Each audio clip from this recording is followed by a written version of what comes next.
Samuel pasal 19. 2 Samuel pasal 19. Lalu diberitahukanlah kepada Yoab, ketahuilah, raja menangis dan berkabung karena Absalom. Pada hari itulah kemenangan menjadi perkabungan bagi seluruh tentara. Sebab pada hari itu, tentara itu mendengar orang berkata, raja bersusah hati karena anaknya. Sebab itu, tentara itu masuk kota dengan diam-diam pada hari itu, seperti tentara yang kena malu kembali dengan diam-diam karena melarikan diri dari pertempuran. Raja menyelubungi mukanya dan dengan suara nyaring merataplah raja, anakku Absalom, Absalom, anakku, anakku. Lalu masuklah Yoab menghadap raja di kediamannya serta berkata, pada hari ini engkau mempermalukan semua hamamu yang telah menyelamatkan nyawamu pada hari ini, dan nyawa anak-anakmu laki-laki dan perempuan, dan nyawa istri-istrimu, dan nyawa gundik-gundikmu, dengan mencintai orang-orang yang benci kepadamu, dan dengan membenci orang-orang yang cinta kepadamu. Karena pada hari ini engkau menunjukkan bahwa panglima-panglima dan anak buah tidak berarti apa-apa bagimu. Bahkan aku mengerti pada hari ini bahwa seandainya Absalom masih hidup dan kami semua mati pada hari ini, maka hal itu kau pandang baik. Oleh sebab itu bangunlah, pergilah keluar dan berbicaralah menenangkan hati orang-orangmu. Sebab aku bersumpah demi Tuhan, apabila engkau tidak keluar, maka seorang pun tidak akan ada yang tinggal bersama-sama dengan engkau pada malam ini. Dan hal ini berarti celaka bagimu melebihi segala celaka yang telah kau alami sejak kecilmu sampai sekarang. Lalu bangunlah raja dan duduk di pintu gerbang. Maka diberitahukanlah kepada seluruh rakyat demikian. Ketahuilah, raja duduk di pintu gerbang. Kemudian datanglah seluruh rakyat itu menghadap raja. Adapun orang Israel sudah melarikan diri masing-masing ke kemahnya. Seluruh rakyat dari semua suku Israel berbantah-bantah, katanya, raja telah melepaskan kita dari tangan musuh kita. Dialah yang telah menyelamatkan kita dari tangan orang Filistin, dan sekarang ia sudah melarikan diri dari dalam negeri karena Absalom. Tetapi Absalom yang telah kita urapi untuk memerintah kita sudah mati dalam pertempuran. Maka sekarang mengapa kamu berdiam diri dengan tidak membawa raja kembali? Raja Daud telah menyuruh orang kepada Sadok dan Abiatar, imam-imam itu, dengan pesan, berbicaralah kepada para tua-tua Yehuda demikian. Mengapa kamu menjadi yang terakhir untuk membawa raja kembali ke istananya? Sebab perkataan seluruh Israel telah sampai kepada raja. Kamulah saudara-saudaraku, kamulah darah dagingku, mengapa kamu menjadi yang terakhir untuk membawa raja kembali? Dan kepada Amasa haruslah kamu katakan, bukankah engkau darah dagingku? Beginilah kiranya Allah menghukum aku, bahkan lebih lagi daripada itu, jika engkau tidak tetap menjadi panglimaku menggantikan Yoab. Demikianlah dibelokkannya hati semua orang Yehuda secara serentak, sehingga mereka menyuruh menyampaikan kepada raja pesan ini, kembalilah tuanku dan semua anak buahmu. Lalu berangkatlah raja pulang dan sampailah ia ke tepi sungai Yordan. Sementara itu orang Yehuda telah sampai ke Gilgal untuk menyongsong raja dan untuk membawa raja menyeberang sungai Yordan. Juga Simei bin Gera, orang Benyamin yang dari Bahurim itu cepat-cepat datang bersama-sama dengan orang-orang Yehuda untuk menyongsong Raja Daud. Juga ada 1.000 orang dari daerah Benyamin bersama-sama dengan dia. Dan Ziba, hamba keluarga Saul, dan ke-15 anaknya laki-laki dan ke-20 hambanya bersama-sama dengan dia, datang tergesa-gesa ke sungai Yordan mendahului raja, lalu menyeberang dari tempat penyeberangan untuk menyeberangkan keluarga raja dan untuk melakukan apa yang dipandangnya baik.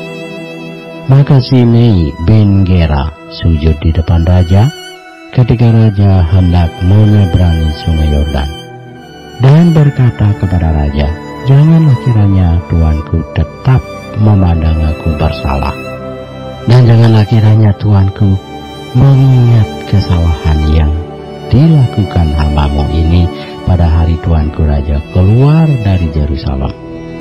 Janganlah kiranya raja memperhatikannya lagi, sebab hambamu ini tahu bahwa hamba telah berbuat dosa. Dan lihatlah, pada hari ini akulah yang pertama-tama datang dari seluruh keturunan Yusuf untuk menyongsong tuanku raja."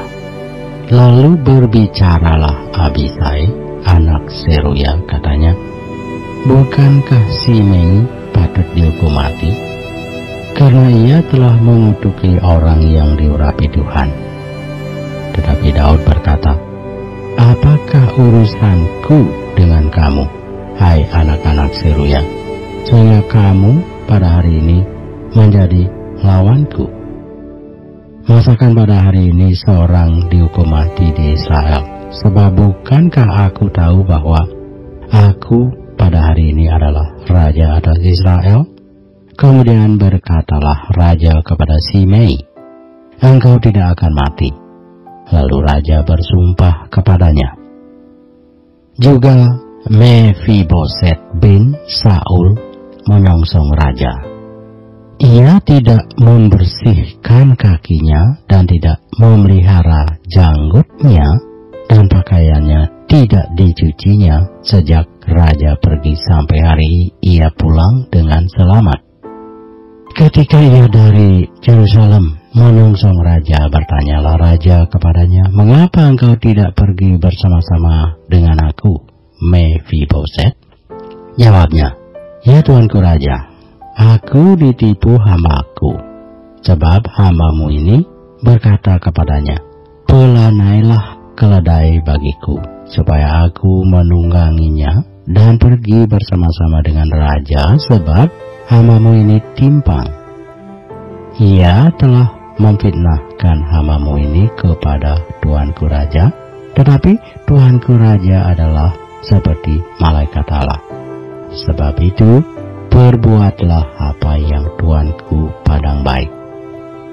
Walaupun seluruh kaum keluargaku tidak lain dari orang-orang yang patut dihukum mati oleh tuanku raja, tuanku telah mengangkat hambamu ini di antara orang-orang yang menerima rezeki dari istanamu.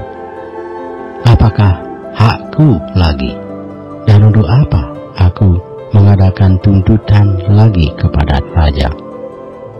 Tetapi raja berkata kepadanya, "Apa gunanya engkau berkata-kata lagi tentang halmu? Aku telah memutuskan, engkau dan Siba harus berbagi ladang itu." Lalu berkatalah Mephiboset kepada raja, "Biarlah ia mengambil semuanya, sebab tuanku raja sudah pulang dengan selamat." Juga Barzilai, orang Gilead itu, telah datang dari Rogelim dan ikut bersama-sama raja ke sungai Yordan untuk mengantarkannya sampai di sana. Barzilai itu sudah sangat tua, 80 tahun umurnya. Ia menyediakan makanan bagi raja selama ia tinggal di Mahasa Naim, sebab ia seorang yang sangat kaya. Berkatalah raja kepada Barzilai, "Ikutlah aku akan memelihara engkau di tempatku di Yerusalem."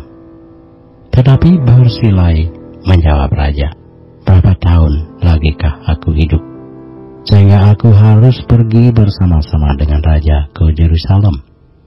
Sekarang ini aku telah berumur 80 tahun. Masakan aku masih dapat membedakan antara yang baik dan yang tidak baik?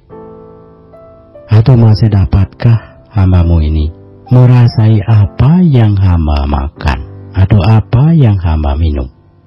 Atau masih dapatkah aku mendengarkan suara penyanyi laki-laki dan penyanyi perempuan?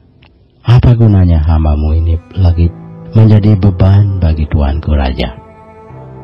Sepotong jalan saja hamba-Mu ini berjalan ke seberang sungai Yordan bersama-sama dengan raja. Mengapa raja memberikan ganjaran yang sedemikian kepadaku? Biarkanlah hamba-Mu ini pulang, sehingga aku dapat mati di kotaku sendiri, dekat kubur ayahku dan ibuku. Tetapi inilah hamba-Mu Kimham. Ia boleh ikut dengan tuanku raja. Perbuatlah kepadanya apa yang tuanku pandang baik." Lalu berbicaralah raja, "Baiklah, Kimham ikut dengan aku. Aku akan berbuat kepadanya apa yang kau pandang baik, dan segala yang kau kehendaki daripadaku akan kulakukan untukmu." Kemudian seluruh rakyat menyeberangi sungai Yordan. Juga raja menyeberang setelah berpamitan dengan Barzilai dengan ciuman. Lalu orang ini pun pulanglah ke tempat kediamannya. Sesudah itu berjalanlah raja terus ke Gilgal, dan Kimham ikut dengan dia. Seluruh rakyat Yehuda bersama-sama, setengah dari rakyat Israel telah mengantarkan raja. Tetapi seluruh orang Israel datang menghadap raja dan berkata kepada raja, "Mengapa saudara-saudara kami, orang-orang Yehuda itu, menculik raja dan membawa dia menyeberangi sungai Yordan dengan keluarganya dan semua orang Daud yang menyertai dia?" Lalu semua orang Yehuda menjawab orang-orang Israel itu, "Oleh karena raja kerabat kami. Mengapa kamu menjadi marah karena hal ini? Apakah kami makan apa-apa atas biaya raja? Apakah kami mendapat keuntungan?"